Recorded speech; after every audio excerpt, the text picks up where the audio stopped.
Yung pinaka-importanteng nakatulong talaga sa akin, yung pagka-abogado ko at naging prosecutor ako.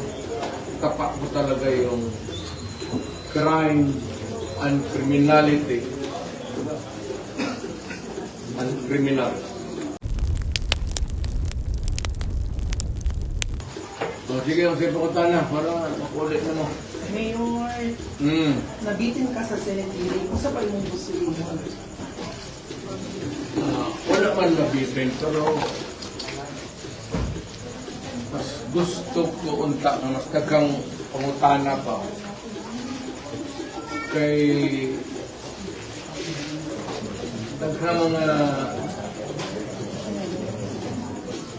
ikaw nga yung maitatanong pa na lumalaman ng tao.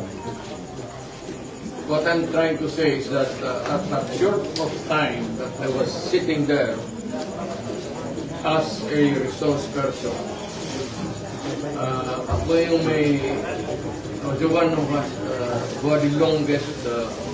the longest experience dito sa mga gobyerno. I was a prosecutor, then I was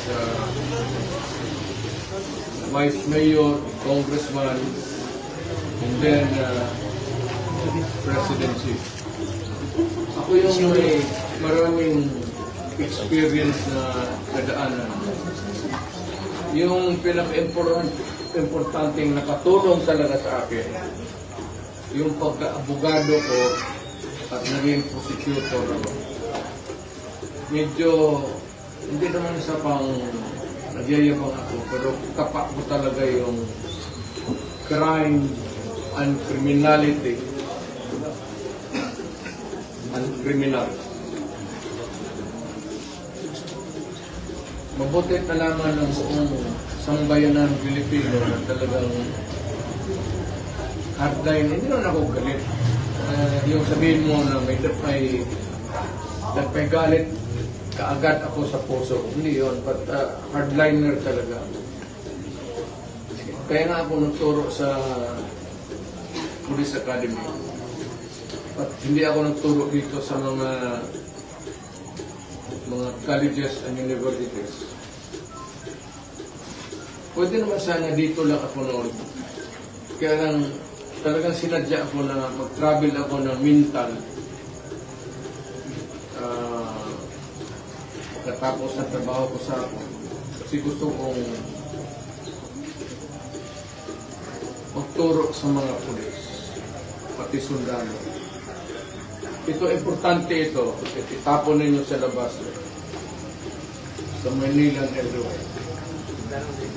Baka hindi kasi di ako na buha yung takbo ng utak ko. Kasi matagal ang tatay kong gobernador dito sa province of Davao. Wala pa itong Davao del Sur, wala pa yung Davao del Norte, Davao Oriental, wala pa yan. Isang Davao lang yan. Ang capital, Davao City. At matagal ang tatay kong gobernador, so isang probinsya yung hawak niya. Kaya kung pupunta siya sa Davao del Sur, hindi siya magkapunta na ng Davao del Norte o Nisende. At kuminsan pupunta siya ng Oriental, magsasakay siya ng barko ilang araw, kasi Davao del Oriental yung facing the Pacific Ocean. Ganun kalaki ang Davao. So more or less yung isang malaking lugar, magulo yun. Hindi naman kaagad-agad, pero putukan dito, putukan doon.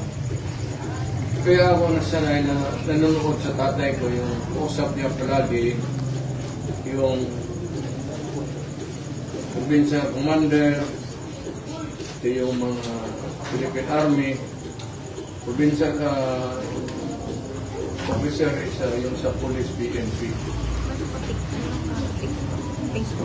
Kaya parang may akong input sa buhay ko. So, galit talaga ako sa... Hindi ako galit sa isang tao na. Galit ako sa lahat. Pati yung mga pulis alam nila, mali is mali. Droga is droga. Hold up is hold up. Kidnapping is kidnapping. Kaya nga sabi ko, pag nagsalubong tayo sa isang kanto, nagulo talaga.